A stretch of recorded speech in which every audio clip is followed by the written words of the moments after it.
Hello, everybody. This is LiveScan.Cafe cup number 25. It's a good thing. We'll be doing this on a weekly basis in the morning every Saturday. Just go to LiveScan.Cafe to RSVP for upcoming sessions. We did have a script to talk about for the day, and I wanted to, I wanted to just change it up a little bit just to talk about some of the common questions you're going to see or hear in your fingerprinting business, especially when you're brand new in the industry, what to expect and what to think about ahead of time to be prepared for certain questions. Now, these are not tough questions. They're just questions. I forgot to go ahead and turn off my cell phone here, and I apologize for that. So the last thing I want to do is have no strange sounds of beeping or shaking on the phones or anything else while you have a live session there. And I see that our display has changed on us there, but that's okay. You still got the NLSA representing here. So let's jump straight into it. Like I said, these are some common questions, just 2 or 3 I'm going to talk about to keep this session less than 20 minutes here. But what you're going to hear from time to time in the fingerprinting industry. I don't care if it's going to be ink card fingerprinting or even live scan fingerprinting, which is also called electronic fingerprinting, and what to do. And sometimes you can be in the business for a while and still get a question you haven't heard of before, haven't thought about before, because sometimes that answer to that particular question would change time to time depending on the situation, depending on the circumstances. And one of the common questions you're going to hear sometimes is, can I use my fingerprints again? Or can I use my live scan again? Or can I use my, oh, that's right, hold on, thank you, appreciate that. Big J cup representing for LiveScan.Cafe.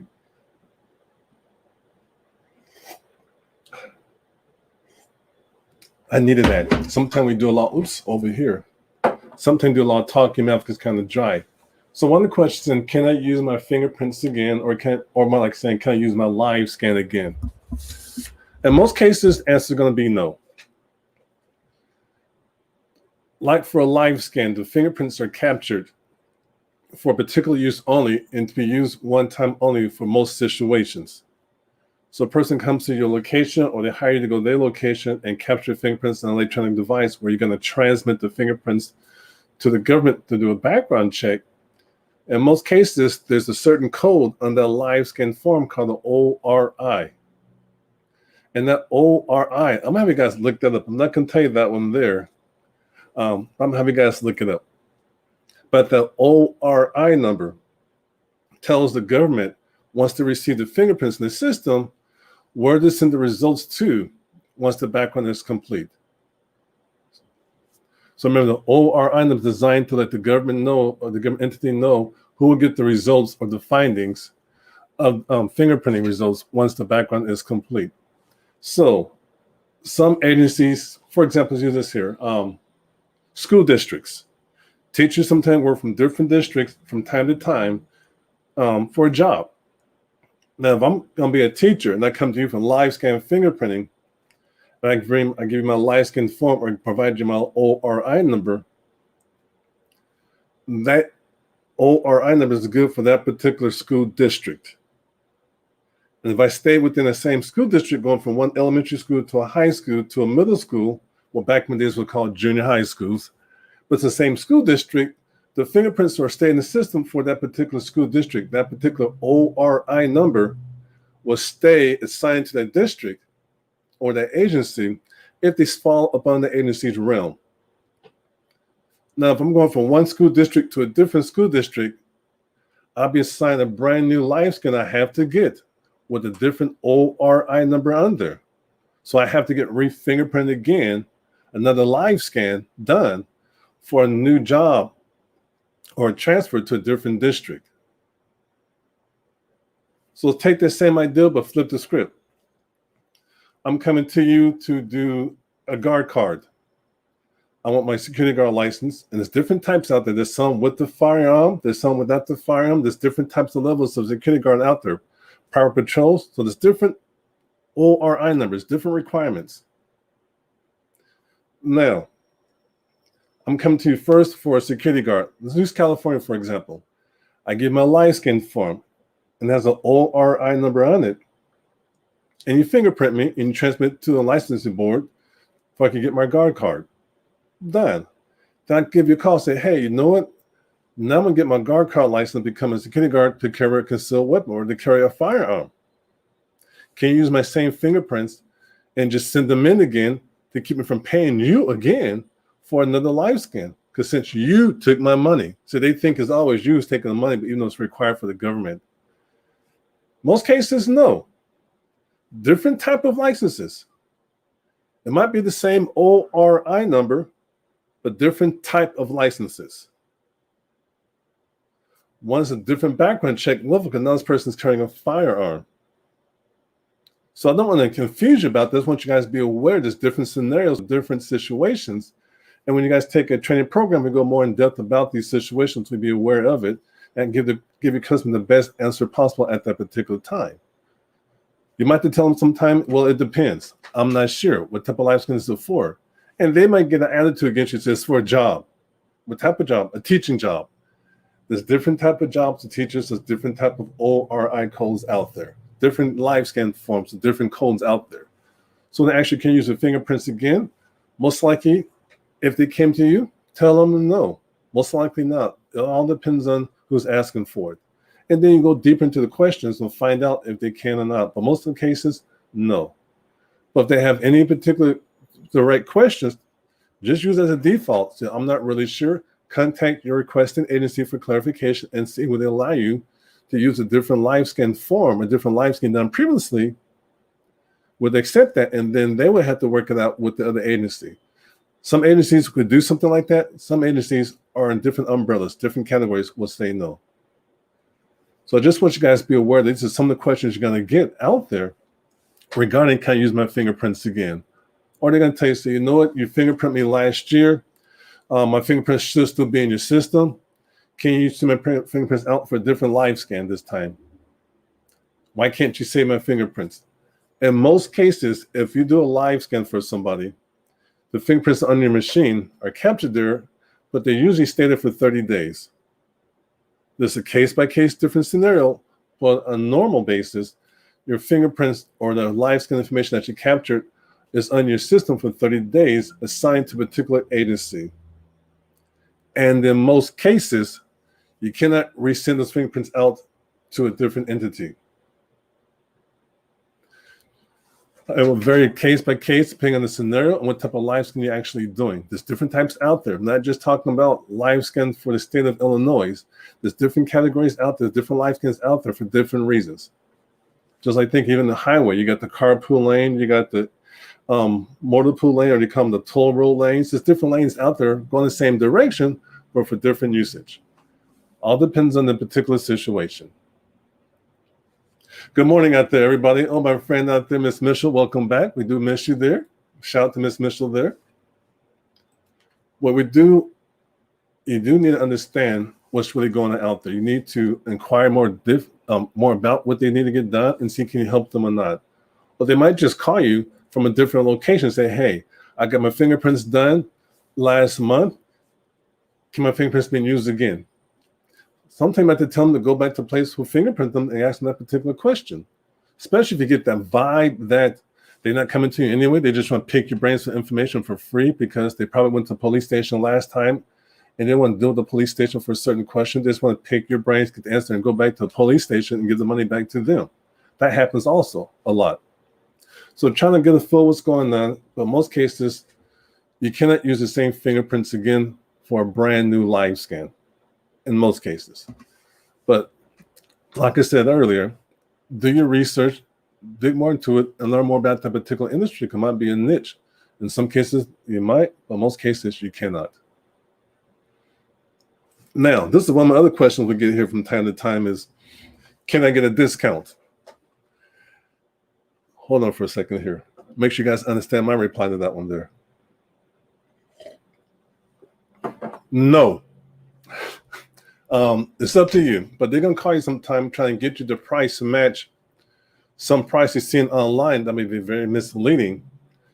And so why are you going to charge me $74 for a LiveScan? Why are you going to charge me $80 for a LiveScan? Well, I saw online this person only charging us $15. Don't fall for that. Inquire. Well, where did you go for $15 price? Well, I saw on the website that the state police is charging $15 for fingerprinting. We're not the state police. In California, there is no state police. We get the Highway Patrol, we get the Department of Justice, but they go by Department of Justice. And no, we're not the government. So if you want a lower price you saw in that particular website in a different state, go. And sometimes I get conversations like that myself, and I tell them, that's not us. We are a public or private organization. We do have overhead, but if you want to take advantage of the price that you're referring to, go over there.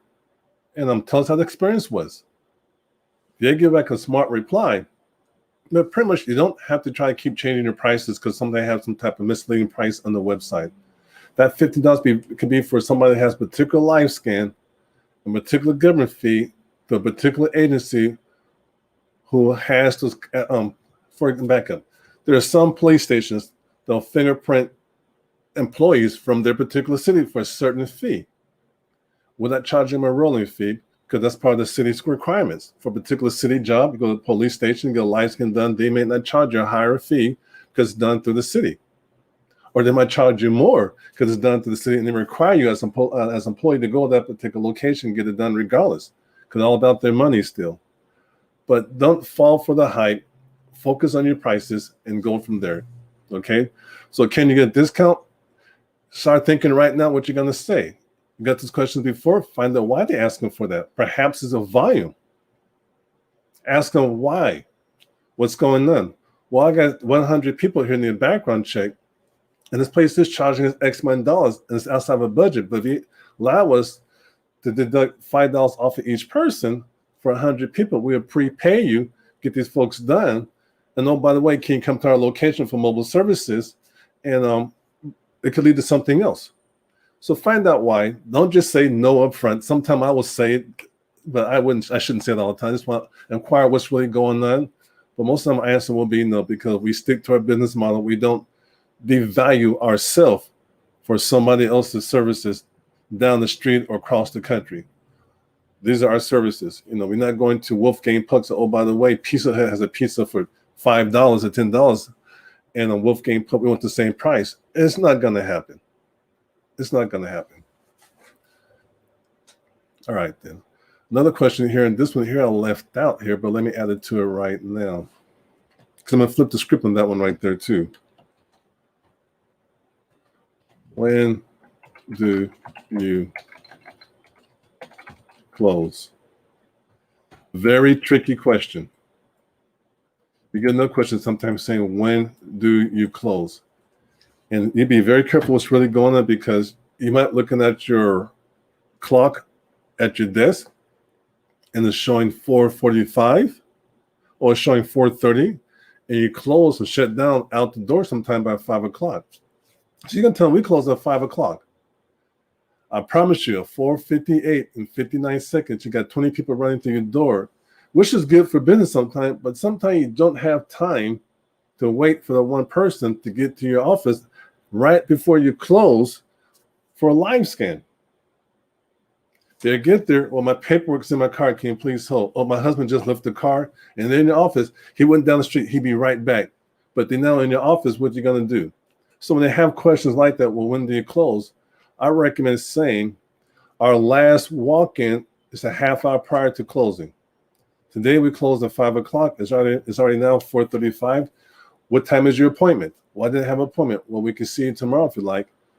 Well, I'm right down the street. I'm on the street right now. There's a street here in Los Angeles called Sepulveda. It's a long ass street. I already said it. It's a long street. So, okay, then we understand you're on Sepulveda Boulevard. What time will you be here inside the office, though? What time do you close? At 5 o'clock. I'll be there right before 5. They're not. Don't fall for it. You have to cut it off, unless you're going to stay regardless and say, you know what? Our last walk-in is at 4:30. We need to get you scheduled for a different date or a different time for another date. Or if your appointment's at 4:15 and you're running late, you want to try and get them there before 4:30, because what you're trying to avoid is that you don't want to establish a reputation of taking last-second calls, which is going to mess up your productivity for doing other things after your scheduled workday at that office. You still have a home life to take care of. So be very careful when you tell folks what time you call. So let them know what time you close. So let them know we closed at 5, but the last walk-in day was at 4:30. So we have to get you rescheduled or get you scheduled in to keep you from rushing for the next time. Now, some folks say we close at 5. They're going to wait, which is fine. But I have to share this with you guys again and again and again. You have to focus on Miss Mitchell trying to keep me in check here, ladies and gentlemen. I have to put it out there. Don't get out of character. Okay, I'm trying to keep it real. But thank you. Thank you. You have to focus on being productive. If you keep taking last second walk-ins and it's messing up your productivity schedule, you're going to stay busy, which is good sometimes, but in my mind, busy equals broke. Productivity equals getting paid. Be productive, get paid. Stay busy, stay broke. These are just a few of the questions you're going to encounter out there in your fingerprinting business. There's a lot more questions to share with you guys later on. I just want to touch on these 3 common questions we got just recently, 2 days ago, and I wrote them down for you folks to think about. Can I use my fingerprints again? Or can I use my LiveScan again? Right here. Can I get a discount? That happens from time to time. And something get to a certain question like, can I get a discount? Because who you're focusing on, who's your target market? Who's your customer avatar? Who are you going after? Sometimes charging a very, very, very low rate might get you more foot traffic, but do you want that type of clientele? The police station might be charging $15 for an ink card. Well, I'm going to capture the market. I'm going to charge $3 per ink card. Go ahead, please. I want all those customers to go to you because that's their mindset. And we're going to stick with a regular price we have, a few dollars more than that. They're way more than that. They're to get paid being productive. So just focus on that right there, on your answers and find out why. But you get questions like that from time to time. And of course, what time do you close today? I'm right down the street. I'm on my way. You just want to know what's going on. Good morning, folks out there again. My name is J.W. Reed. I am the coolest technician around, and I got to go ahead and show off this hold on first. I got to do some, today's the 25th thing. They allow me to change up. So I got the little fancy, where's that? Over here. Got the little instructor right there going, because I am one of the coolest instructors right there for National LiveScan Association. To learn more about us, visit us at LiveScan.Chat, CHAT, to learn more about us and schedule to speak to a member advisor. It's a free 15-minute call. Get some of your questions answered. We're not going to teach you everything about fingerprinting on the LiveScan chat or a LiveScan chat session ambassador, but at least you get some of your questions answered for you there. And a few things here. If you want to RSVP for the next session for LiveScan.Cafe, just go ahead and visit LiveScan.Cafe to RSVP for upcoming sessions. Our platform is changing. We're also going through a rebranding process ourselves. You'll see a lot of changes coming along the line, especially for members out there. We got some goodies coming for you guys next month. So a lot of good things coming out there. We invested a lot in a platform strictly for our members, and they're going to love the platform once it's complete.